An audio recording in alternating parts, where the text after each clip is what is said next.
வணக்கம் பிரதர். பார்த்துங்க, நம்ம மார்க்கெட்டில் இருக்கிறோம். ஏலம் நடந்துகிட்ருக்கு, ஒரு பக்கம் வண்டி போய்கிட்டு இருக்கு. ஓகே, ஸோ இதெல்லாம் ஏலம் முடிஞ்சது. இதெல்லாம் நல்ல மண்டை சைஸ்லாம் நம்ம நிறைய கிடக்குது இல்லையா? இதான் நம்ம சவுத்துக்கு வரக்கூடிய நல்ல குவாலிட்டி. இதான் நான் சொன்னது 18 ரூபா பில்லிங். இப்போ இது அதே தான். இது கொஞ்சம் ஸ்கின் அவுட்டு, கலர் மாற்றம் இருக்குது. பார்த்தீங்களா? அதுக்கு இதுக்கு வித்தியாசம் இருக்கா? இது 1 ரூபா குறைவா போகும். 17 ரூபா பில்ட்டி.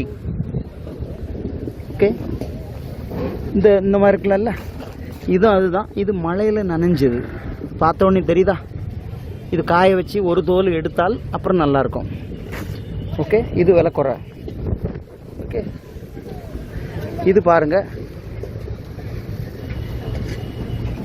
இதுவும் மழையில் நனைஞ்ச சரக்கு தான். இது மழையில் நனையாத நல்ல சரக்கு. இதில் பெருசு கிடக்கு, மீடியம் கிடக்குது, கொல்ட்டா குவாலிட்டியும் கிடைக்குது. புரியுதா? அதனால் இது விலை கொஞ்சம் கம்மியாக இருக்கும். நம்ம பிரித்து தெளிக்கும் போது விலை வித்தியாசம் வரும். புரியுதா? இதெல்லாம் கொல்ட்டா குவாலிட்டியில் வரும். ஆனால் சரக்கு நல்ல சரக்கு. ஓகே, இது நல்ல சரக்கு, பருவட்டு கிடக்கு. சப்போஸ் உங்களுக்கு மீடியம் வருதுல்ல, ஒரு 40, 40 இது கொல்ட்டா குவாலிட்டியோட பெரிய சைஸு. மீடியம் 45 mmலேயும் வரும். அதனால் கொல்ட்டா குவாலிட்டியில் இது பரவாயில்ல. இது குட்டியானையில் போட்டு விற்கிறவங்களுக்கு இது ஓகே.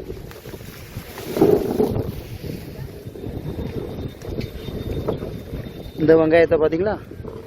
இதுவும் பெருவெட்டு கிடக்கு.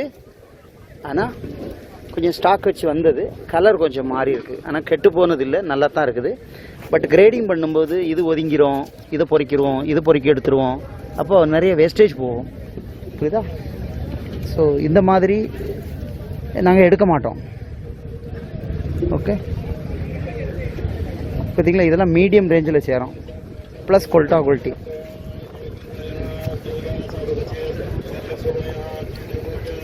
இதெல்லாம் கொல்ட்டா குவாலிட்டி 35 mm.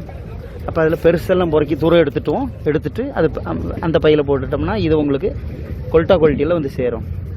இதுவும் ஒவ்வொரு லோட்லேயும் ஒரு 10 மூடை 20 மூடை கிடக்கும் உங்களுக்கு. சரிங்க, இதுதான் நாங்கள் மார்க்கெட்டில் எடுப்போம். மார்க்கெட்டில் எடுக்கிறாங்கல்ல, நான் கூட்டமாக போதா, இவங்கெல்லாம் ஏலம் எடுத்துக்கிட்டு போகிறாங்க. இதே மாதிரி நான் உங்களுக்கு எடுத்து அதை நான் ஷெட்டுக்கு கொண்டு போய் தனியாக பிரித்து எடுத்து சாக்கில் கட்டி இடம் மேடையில் பில் போட்டு எத்தனை மூடை என்னென்ன விலை போட்டு டோட்டல் பண்ணும்போது பேலன்ஸ் பண்ணணும். புரியுதா? காலையில் மாலையில் சாயங்காலம் 5 மணி வரைக்கும் வேலை ஓடிக்கிட்டே இருக்கும்.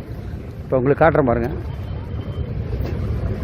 இந்த சரக்கு எப்படி இருக்குது, அந்த சரக்கு எப்படி இருக்குது, அதெல்லாம் export quality. Dubai, Sri Lanka, Malaysia. இது பெருவெட்டு கிடக்கா. இது ஆந்திரா, பீகார், ஒடிசாவுக்கு போகும். ஆனால் பெருவெட்டு கிடக்கு. பட் கலர் போச்சு ஆங்காங்கே இல்லையா? இதெல்லாம் நம்மக்கிட்ட ஓடாது. இது கண்டாலே நம்மகிட்ட வாங்க மாட்டாங்க. புரியுதா? இதெல்லாம் நமக்கு பொறுக்கி வேஸ்ட்டில் தான் போடணும். அதே இது இங்கே எப்படி இருக்கு பாருங்க. இது விவசாயிகள் கொண்டு வரும்போதே தெளிவாக கொண்டு வந்துடுவாங்க. இதெல்லாம் இங்கே 18 ரூபா 19 ரூபாய்க்கு வேலை போகுது. அப்போ பில்ட்டி பண்ணும் பொழுது சாக்கு, இடமேடை, லேபரு, கூலி எல்லாம் பண்ணினா 21 ரூபா ஆகும். இதெல்லாம் நீங்கள் கொண்டு வரும் நம்ம ஊருக்கு வரோம்னா 4-4.5 வண்டி ஆயிரும். அங்கே போகும்பொழுது ஆட்டோமேட்டிக்காக 24-25 அசலாகிப்படும். சரியா? சரி, அதையே அடுத்து பாருங்கள். இது உங்களுக்கு விலைக்கு தெரியணும். மார்க்கெட்டில் ஒரு லோடெல்லாம் இங்கே எடுக்க முடியாது. அது சோலாப்பூரில் விவசாயிகள் இப்போ இங்கே இதில் வண்டி கொண்டு வந்திருக்காங்கல்ல, அவன் வண்டியில் நம்ம கிண்டி பார்த்து தெளித்து எடுக்கணும்னா எடுக்கலாம், இல்லைண்ணா. ஆனால் சோலாப்பூர் அப்படி இல்லை. அவன் வரும்போதே குப்பை கூழெல்லாம் போட்டு சோலாப்பூரில் சாக்கில் கட்டி கொண்டு வச்சுருவான். 50 மூடை 100 மூடை கொண்டு அடுக்கி வச்சுட்டா அதான் ஏலம் போகும். அதை நம்ம எப்படி எடுத்துகிட்டு போகிறோமோ அது உள்ளுக்க அவ்வளோ வேஸ்டேஜ் தான் ஆகும். நல்ல பொருளே இருக்காது. சின்னது பெருசெல்லாம் மிக்ஸாக கிடக்கும். அப்போ கம்ப்ளைண்ட் வரும். புரியுங்களா? சரக்கு நல்ல தெளிவாக இருக்கா? ஆனால் 1-2 ஸ்கின் அவுட் இருக்குது. நம்ம ஊருக்கு இது நல்லா ஓடும். நல்லா பாருங்கள்.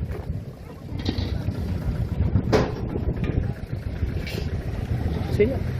ஸோ இதெல்லாம் ஏலம் முடிஞ்சாச்சு. இனி அவங்க பில்லுக்கு பணம் வாங்கிட்டு போயிடுவாங்க. அப்புறம் நம்ம ஷெட்டுக்கு போயிட்டு நம்ம அதை தனித்தனியாக பிரித்து ஏலம் போட்டு எடை போட்டு அனுப்புகிறோம். சரியா? இப்படியும் ஒரு விவசாயி கொண்டு வந்திருக்காரு.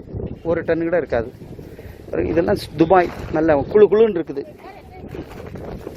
இதெல்லாம் துபாய், சிங்கப்பூர், மலேசியா போகக்கூடிய எக்ஸ்போர்ட் ஐட்டம். நல்லா இருக்கா?